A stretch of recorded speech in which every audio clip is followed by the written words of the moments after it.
Hello friends and family, welcome back to my channel. This is Living with Purpose, Rosina's story. On the last video, I ended it at the time when the gyno stating that I have breast cancer. Obviously, you don't just sit there. When you get a news like that, you're panicking, you're all over the place, thinking, what do I do next? Like, what is the next step? Because obviously, they don't tell you that information. The gyno, she just tell you the news, and then it's up to you for you to figure out what to do next. So, after I spoke to her, I decided to make a few phone calls to some friends who has gone through breast cancer treatment themselves, and I just needed advice, you can say. So I called, and one of my good friends suggested for me to get a second opinion. Before that, she said, you know what? She knows a general surgeon. What I can do is go see that general surgeon and see what they think. And of course, I went with all my scans from Memorial Hermann. The only thing that I was waiting for was what they call a MDAnderson report. And that MDAnderson report, it gives you more details about the biopsy. So it gives you more information such as the grade of the tumor, how big it is, how many centimeters, stuff like that. So I was still waiting for that report, but at the same time, I didn't want to just sit down and wait, because I think that report takes about a week or two, depending on the facility. So I was able to get an appointment right away with the general surgeon that my friend suggested, and the next day I went to see him. When I got to his office, he, of course, you do the process of getting in, and then he came in and asked me to assess my breast. When he saw my breast, when he saw the tumor, his face changed completely. And funny enough, that surgeon was one of the surgeons that I watched doing surgery when I was in nursing school doing clinical rotation. So it was very interesting. But anyway, so when he saw me and was assessing the area, he was so concerned. While assessing the tumor, he did mention to me that the tumor is bigger than I thought. Because at that point, he felt like the tumor was deeper. And from what I explained to him over the phone, it was bigger. And then also there was a lymph node that was swollen. So from there, he said, you know what? You need to get referred to MDAnderson and get a second opinion from them. Because MDAnderson, obviously, a lot of people know that they're known for taking care of many patients across the world with any type of cancer. I saw the general surgeon on a Thursday. That Friday, I was able to get an appointment at MDAnderson. First, I had to register. So went through registration. They just get basic information from you. Phone number, address, social, all of that information. Any scans you had done from another facility, you can have them transferred to them. Then they put it in your file. They take a picture, and then they create a chart for you. They create a profile for you. And that profile or that chart is what your doctors, anyone, they can just, you have a number that they assigned you. It's called the MRN number. And that number, whenever anyone at MDAnderson, whether I'm on the phone or I'm in person, they can just put in that number and everything will pop up. Everything about me, my age, my date of birth, what type of cancer I have, and all of that. So I went through that process that same week from seeing the general surgeon. After registration, now I'm considered an MDAnderson patient. And I was able to get an appointment with a radiation oncologist. She, of course, assessed me. So obviously, whenever you go in, anyone you go see, any doctor, they have to assess you. That's the number one thing they do first. They introduce themselves, they assess you. So during the assessment, she did mention that the tumor is huge. So pretty much the tumor was the size of a orange. Pretty big. It was pretty big because even when I would wear my bra, the tumor was kind of protruding out. At that point, it was almost like I have two breasts on that right side. That's how big it had gotten. Like I will wear my regular bra and then the tumor will be on the side. It was taking over my armpit area and also my whole breast. And I am not like I'm like a cup C. So that tumor, it was pretty big at that point.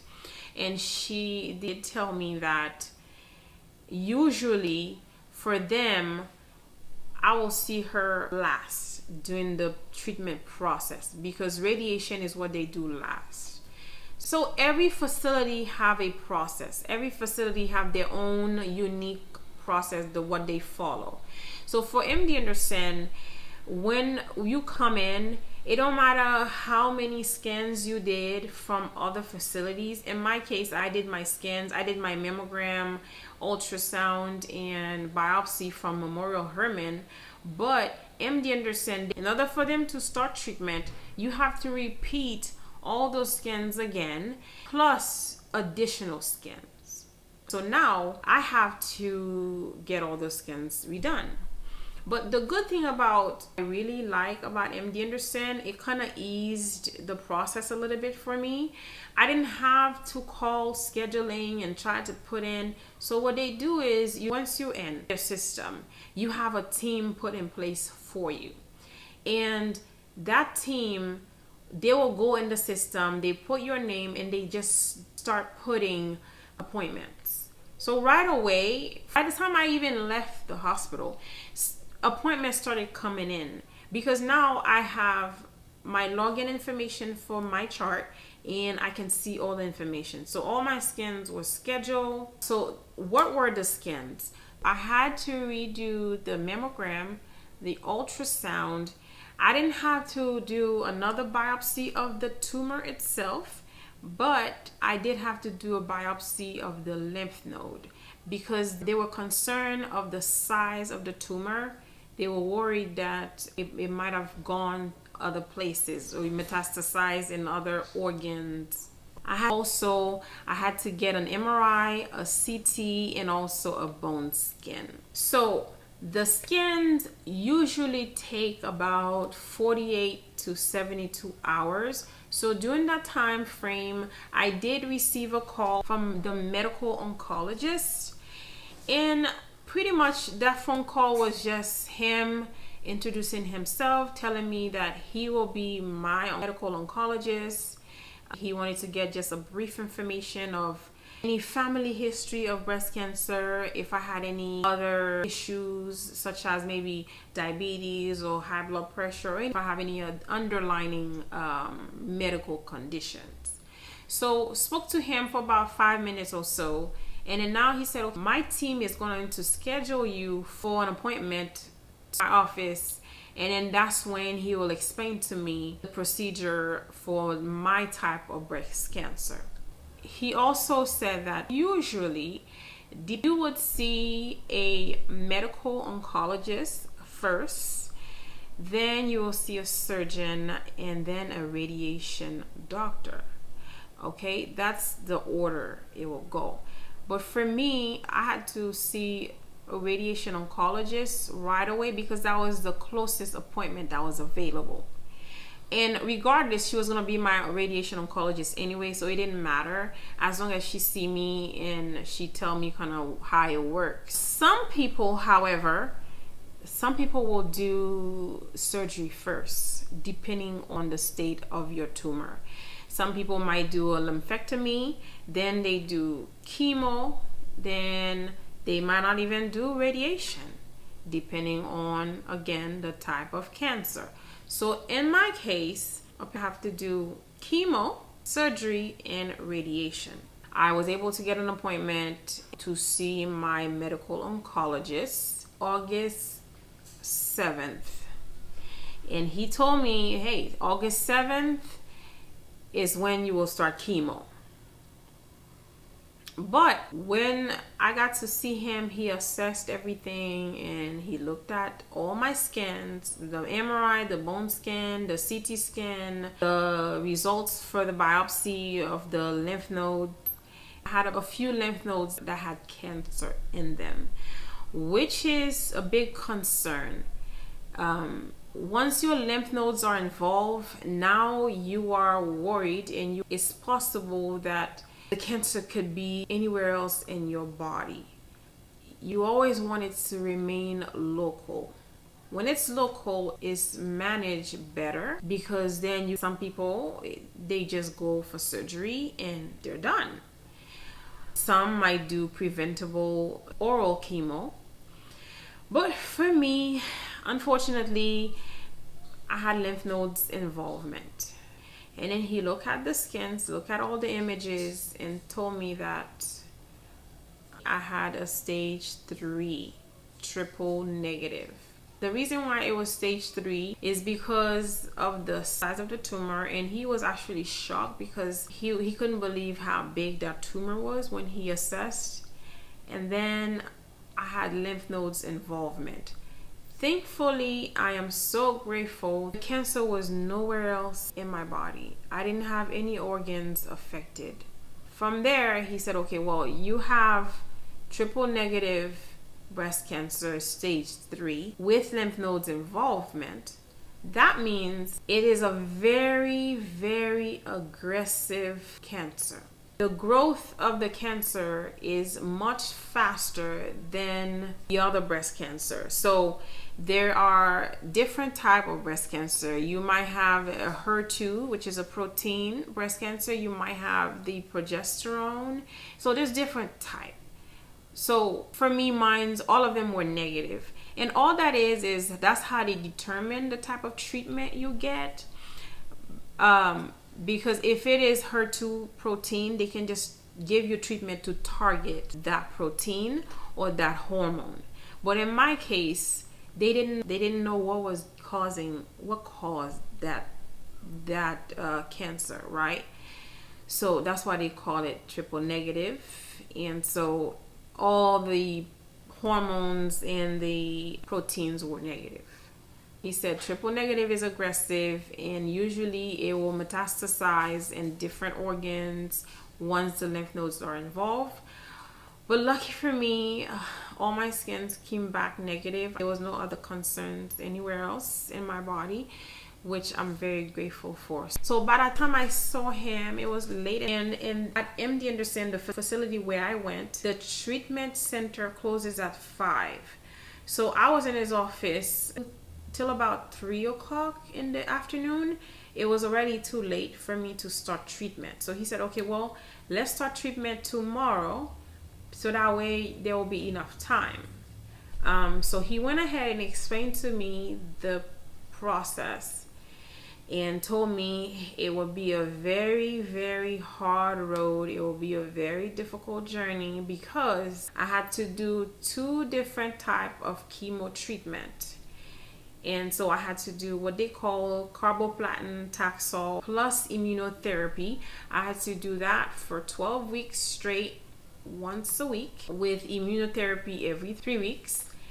And then after that set, so because chemo drugs are what they call cocktail drugs, they give them in combination. You don't get them all at once, but they group them. So the first one I started was the Taxol and carboplatin with immunotherapy. I did that for 12 weeks every week, okay? And then from there, I do what they call AC. And then that one, it has 4 rounds, and you do it every 3 weeks. So overall, chemo takes about 6 months to complete. After 6 months, you will go through surgery. Then after surgery, you go through radiation. And then from radiation, you let your body heal or whatever. And then you choose to either remain flat or you do reconstruction. So he explained all of that to me and told me to go home and get ready. So that's what I did. And honestly, there was not much to get ready for. I would say the biggest challenge is getting ready mentally, because you hear all the time, even the doctors themselves, they mentioned to me that chemo is tough. It's not an easy journey, and trust me, it's not. It was a lot. It was a lot to take in. So I went home that day after seeing the uncle, get ready mentally, and then spoke to my family, spoke to friends and family, and let them know when I will start treatment. Also, when I got home, aside from preparing myself mentally, I started prepping some juicing. I prepped some food because it's a long day. When you go to treatment, let me see, for me, it was about 5 to 6 hours long for the day. So I did pack a bag. It's like a duffel bag. In that bag, you can put anything you want to use while you're in the treatment center. You need mask, you will need maybe a blanket, a pillow, like a traveling pillow, because you will fall asleep during treatment. You might need a book, you might need maybe a journal, your phone charger, something to keep you entertained or to make sure you're comfortable. And I did also buy some mittens and socks specifically for patient going through chemo, because the first type of chemo treatment I started on, I had to put my hands in ice and my feet as well. So I will have a different video explaining to you and showing you what all I had in my chemo bag. It could help me big time during the days that I will go through treatment. And also, there are certain medications or vitamins that you have to stop taking before you can start treatment. And then depending on your doctor. For me, my doctor didn't want me to take any vitamins, any medication whatsoever, because that's how he wanted to make sure that the chemo is working. So he didn't want anything to interfere with the chemo drug. So I did have to stop taking everything. So my nutrition was based on what food or fruits or vegetables, whatever that I was eating during the duration of my chemo treatment. I will have another video explaining how the first day of chemo treatment went, but I can tell you, part of me was excited and part of me was nervous, obviously, because you always hear horrible stories about chemo and what it does to your body. I try my best to remain positive. Is it difficult to remain positive? Yes, it is. But I just took it one day at a time during the process, and I let everything in God's hand. I do believe in a higher being, but you know, this is my experience, and you can do whatever is best for you. But overall, it's a difficult journey, so you have to find something that will help you get through it.